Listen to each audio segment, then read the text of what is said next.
हालात केवल जुमलों की सरकार है, धरातल पर कुछ नहीं है, भ्रष्टाचार में डूबी हुई है।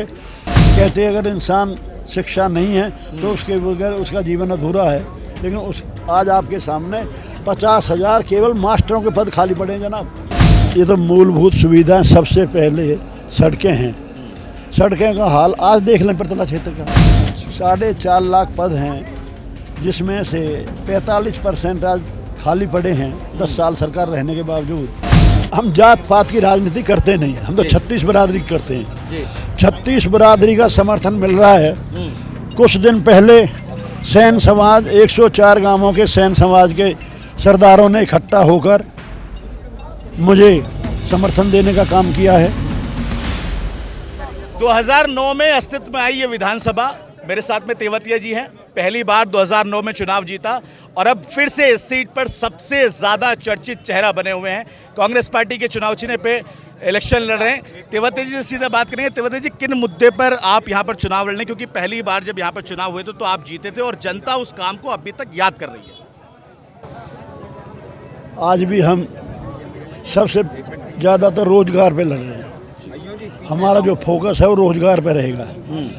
हमारे नेता आदरणीय चौधरी भूपेंद्र हुड्डा जी, हमारे स्टेट के प्रधान आदरणीय चौधरी उदयभान जी, उन्होंने जो घोषणा की है 2 लाख रोजगार देने का, पक्की नौकरी देने का वादा किया है, तो योग्यता के आधार पर हमारे युवाओं को भी यहाँ रोजगार मिलेगा। लेकिन मेरा जो प्राइवेट सेक्टर में कंपनियां हैं, IMT में, जो हमारे समय में IMT में केवल प्लॉट दिए थे सरकार ने, तो उसमें 35% आरक्षण दिलवाया था। डिपार्टमेंट के DC साहब के, हमारे सबके दस्तखत हैं, लेकिन सरकार चली गई, फैक्ट्रियां बनने लगी। दूसरे जो बनाए हमारे साथी, उन्होंने उस बात पर गौर नहीं किया और वो ठंडे बस्ते में चली गई। लेकिन सरकार आते ही दोबारा से जो सरकार पक्की नौकरी देगी वो तो है ही, योग्यता का आधार पर जिसका हक मिलेगी।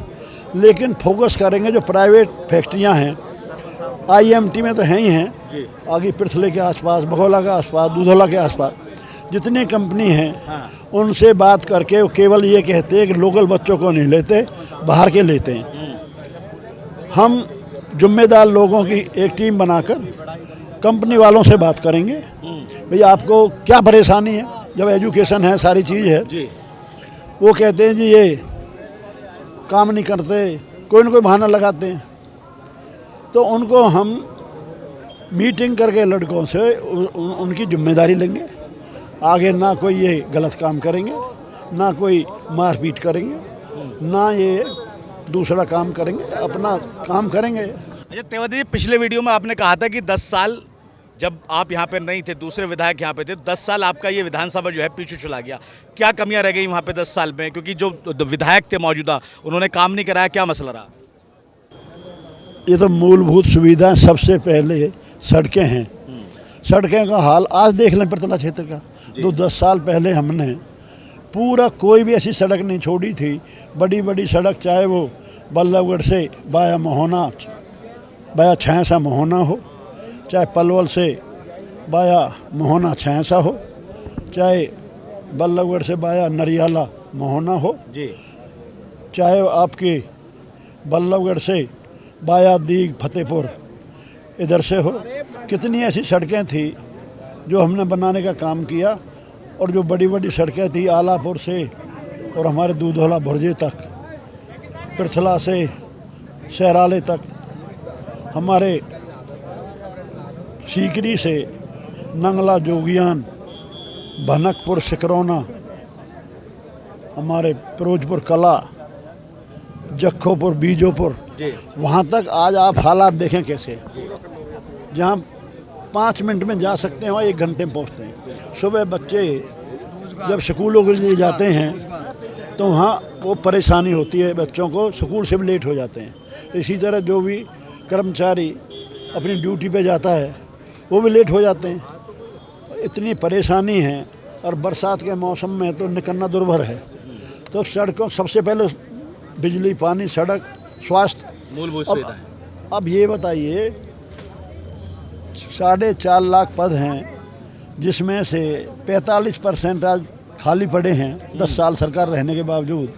खाली कौशल रोजगार से उसे कभी निकाल सकते हैं, देते हैं, लेकिन 45% 2,09,000 पद खाली पड़े हैं, जिसमें शिक्षा सबसे ज़रूरी है।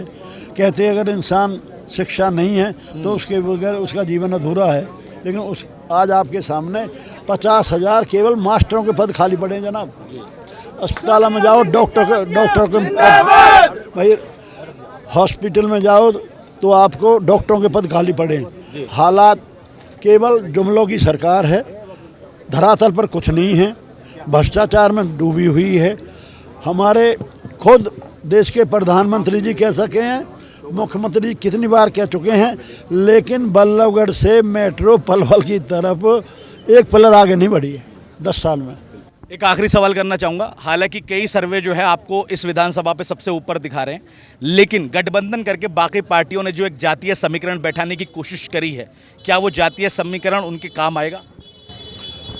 हम जात पात की राजनीति करते नहीं हैं, हम तो 36 बिरादरी करते हैं। 36 बिरादरी का समर्थन मिल रहा है। कुछ दिन पहले सैन समाज 104 गांवों के सैन समाज के सरदारों ने इकट्ठा होकर मुझे समर्थन देने का काम किया है।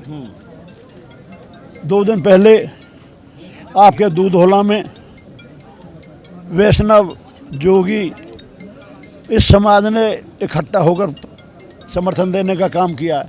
आज यहाँ 3 घंटे में लेट केवल इसलिए हूँ, हजारों बघेल समाज के लोग, जनौली में तेवतिया पाल भवन इतना बड़ा है, आप कभी देखेंगे, तो वहाँ पूरा भरा हुआ था। और आज उन्होंने 104 गांवों के बघेल समाज ने समर्थन दिया है। और मंगलवार को जुनेडा में आप आ जाइए 11 बजे, ब्राह्मण समाज जो हमारा है वो समर्थन देगा हमें। तो कितने ऐसे जो, तो जात पात की बात कहाँ रही?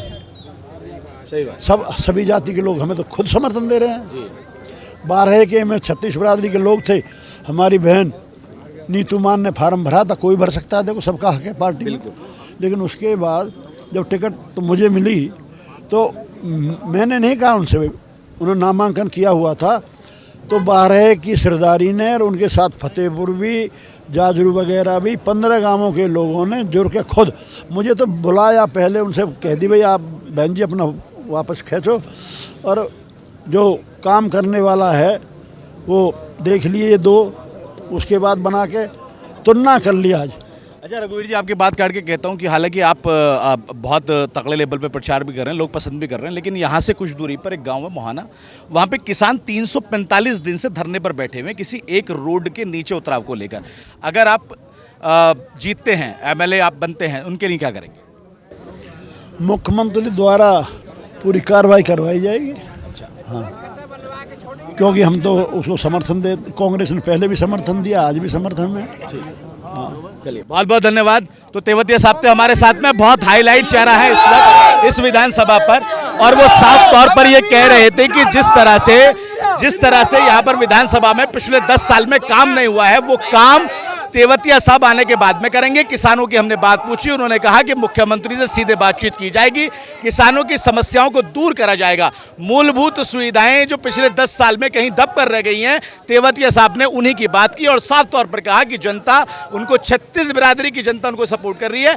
जातीय राजनीति वो करते नहीं हैं, और वो इस वक्त इस विधानसभा में सबसे पसंदीदा चेहरा है। जीतेंगे तो लोगों के काम आएंगे। हरियाणा से मैं अफी हिंदुस्तानी, नाव नोएडा के लिए।